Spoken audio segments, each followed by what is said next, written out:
Burner Podcast Network presents The Dispatch. Hey, this is Arash, and you are tuned into The Dispatch, a 15-minute-ish, raw, unedited field report where we check in with the heartbeat of our global burner community.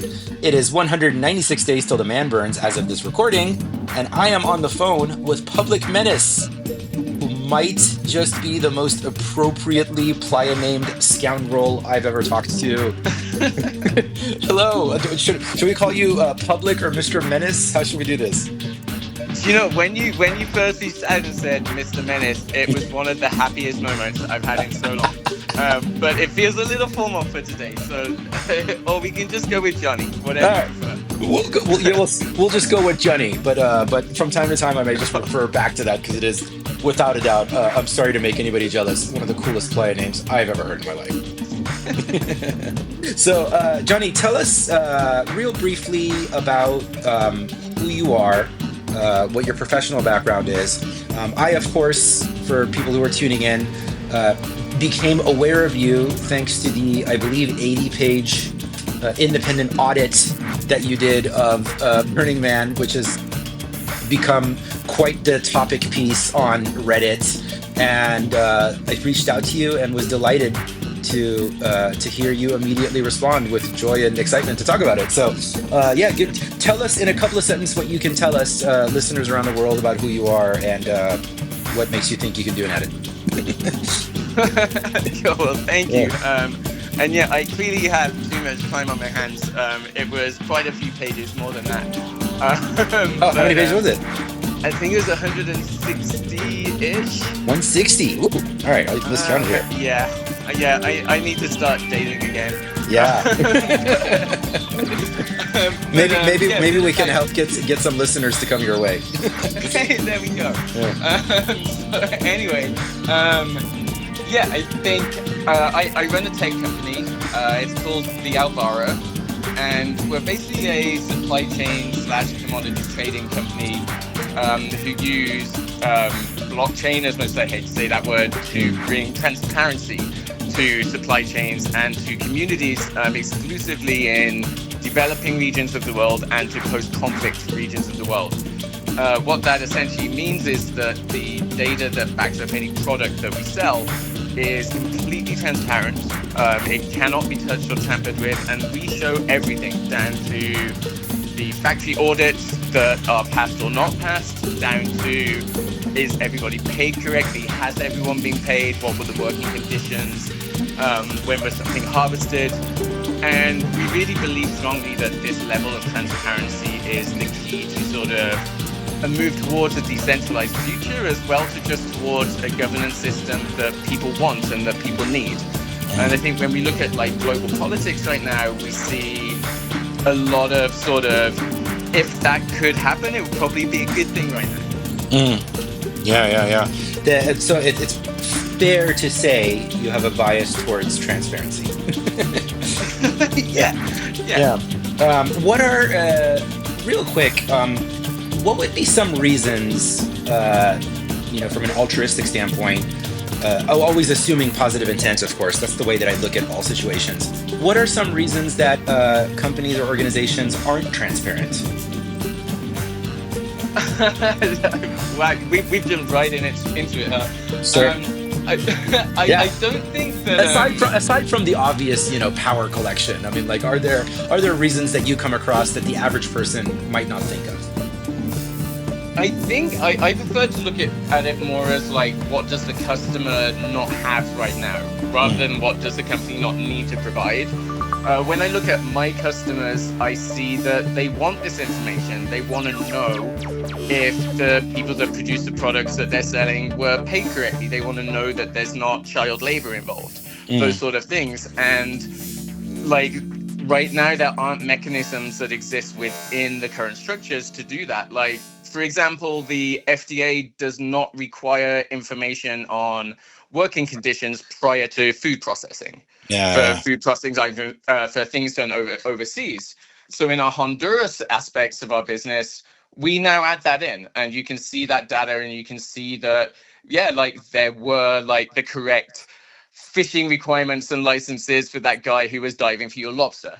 Mm. So I think it's less about what the companies not want to share and more about what are they not required to share. Gotcha. Yeah, yeah. Okay, so I can tell you this right now.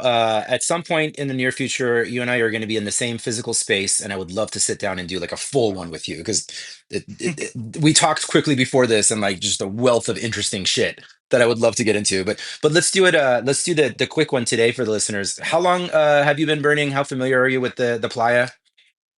I started burning around 2012. I've not Mm, been every year since then, but I honestly can't tell you how many years I've been. sure. It sort of feels like one big burn over the last however many years. I get you. Um, But yeah, yeah, yeah. yeah. Point being, I'm you're no stranger to the Esplanade. no, oh, Yeah. absolutely not. I'm TCO of a theme camp Bubble Lounge, and it's our 26th year on Playa this year. I've slowly transitioned over with a group of amazing leads that, as a team, we can do this. Um, and yeah, I live fairly close to the playa as well, so I like to post little photos of it covered in snow and things like that for the community to sort of hope to spread some positive Yeah. excitement on Reddit. That's not all about like casting shade on the Borg. Yeah, yeah, yeah. No, I get it. It's all love. If we didn't love it, we wouldn't be doing all this. But so what inspired you to do the report? So I think it came down to transparency. Looking at the work I do in my default world, I just felt like, and I had a lot of feedback from a lot of people that I've spoken to in the last, especially 3 or 4 years, that doing the minimum for transparency isn't really enough anymore. I Mm, think like we celebrate ourselves for being 5 or 10 years or more ahead of the default world in so many things that we do. yeah, We're like, hey, you're going to see this at Burning Man, and then you'll see it enter and filter into the default world over that time. absolutely. But I think when we look at the way that we govern ourselves and the way that the org shares information sometimes, and I don't want to shit on the org, they do so much good stuff. Yeah. But I do think that in terms of like leading like governance models and showing the world how things can happen and be done differently, I don't think we're ahead. I think we actually sit a little behind. So that was sort of the motivation for that. And I got so much feedback from people that they felt the same way, but no one was really saying anything about it. Mm. So I decided I would. Yeah, yeah, yeah. I mean, it was just like it seems like it's just been a never-ending bitch fest on social media, but like you kind Right. of did like the most burner thing ever, which is you're like, I'm gonna turn this into a way more elaborate project than anybody else would. And I want to actually comment on specifically regarding the org too. Like I say this all the time, I say that regularly on the show. The org is managing what is almost objectively the world's greatest shit show, and they are doing it pretty fucking impressively. So we fucking love them. We want to Right. support them. But yeah, I agree with you. It seems like in regards to how we're being governed, it almost we've even like regressed a little bit. It feels like.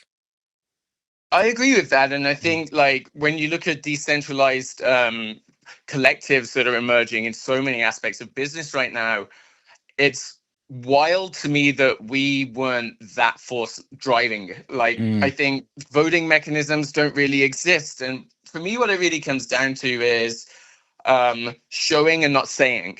mm, Um, I want to give a ton of credit to the org this week. They actually released a new Fly Ranch website, and a lot of the stuff that I spoke about on the report was like, what's going on out there? Like, it's a big expense. It's questionable as to like the purpose.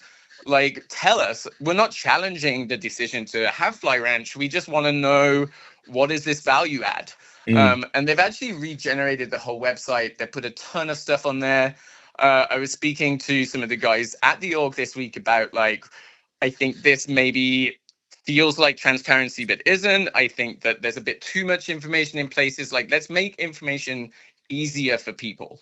mm, You look back to, I think it was 2017, The Economist said that data is the new most valuable resource in the world, more so than gold or any mineral or any other aspect. wow, Um, and I think that sharing of data and presenting it to people in a way that allows them to understand the decisions. mm, It's not about like saying, hey, this is what we've done. We listen to you, like the recent town hall, which like I have mixed feelings about. Like, don't just tell us you're doing stuff, like show us how you're doing it, why you're doing it, and what like sort of inputs that you absorbed in order to make those decisions, because Right. I don't believe they're not doing it. I just think they're not very good at communicating with us how and why.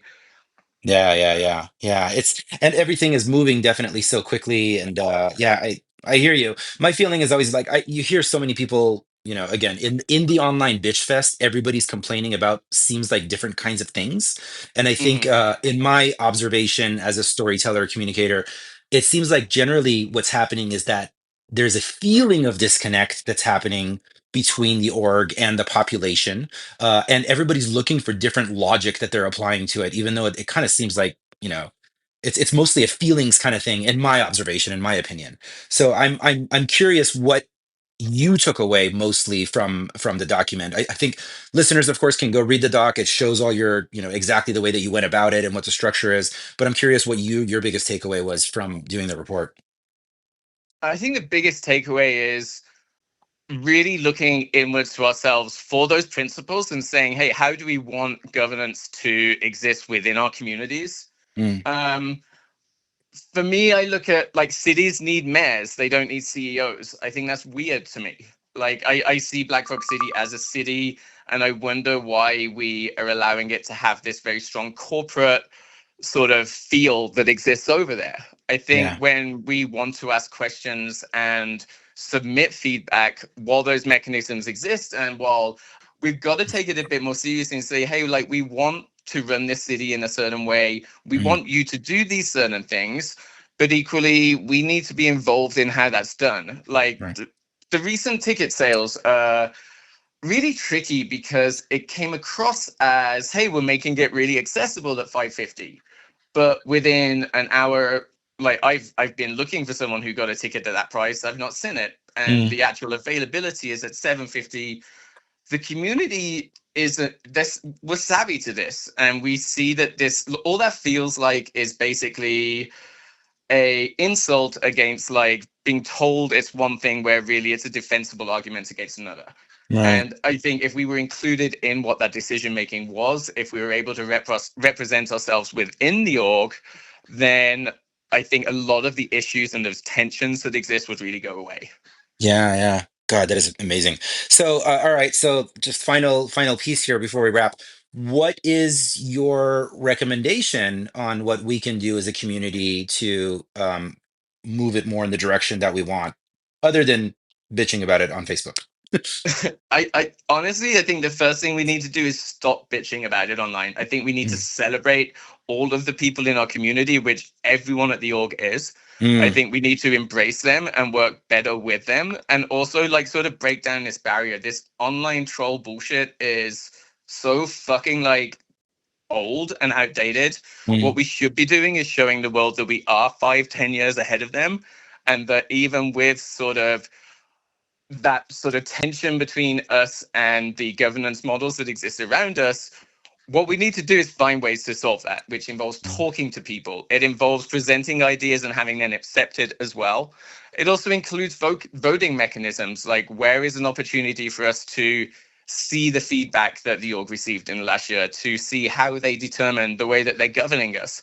Like if a city mayor was to turn around and say, hey, like, shut the fuck up, give us more money and be happy, like, mm. it would never work. So why does it work with us? Like, Yeah. there's a really strong aspect of that that's not great right now. But equally, if we want to be radically self-reliant, it's up to us to make that change and be that Yeah. change. Fuck yes, I love this. Johnny, if people want to reach out to you and communicate with you, what's the best way to do it? Reach out to me. My email. I'll send it over so you can link it in the Yeah. below. That's pretty much the most way. Or if you want to check out my company, if sorry for the shameless plug, it's Yeah. thealvara.com. But yes, you can find me there, or as Public Menace Mm. on Reddit. God, I love it. Man, thank you so much. And I really appreciate this. I'm so aligned with everything that you're saying. And I do also want to really publicly thank the fuck out of the org for all the work that they've done to get us to where we are. I, for one, have worked for government, so I know like the amount of shit that they're dealing with. I'm like, thank you. Thank you. I do not want that job. But how can we help you? We want to be a part of this. Mhm. But yeah, Johnny, thank you so very much. All right, well, this has been The Dispatch. If you're having feelings or thoughts about today's chat, we want to hear them. You can DM us directly at Burner Podcast. That's all one word on Instagram. New episodes of Burner Podcast are up monthly-ish on Playa Time. Until the next one, love, light, and all that other crap.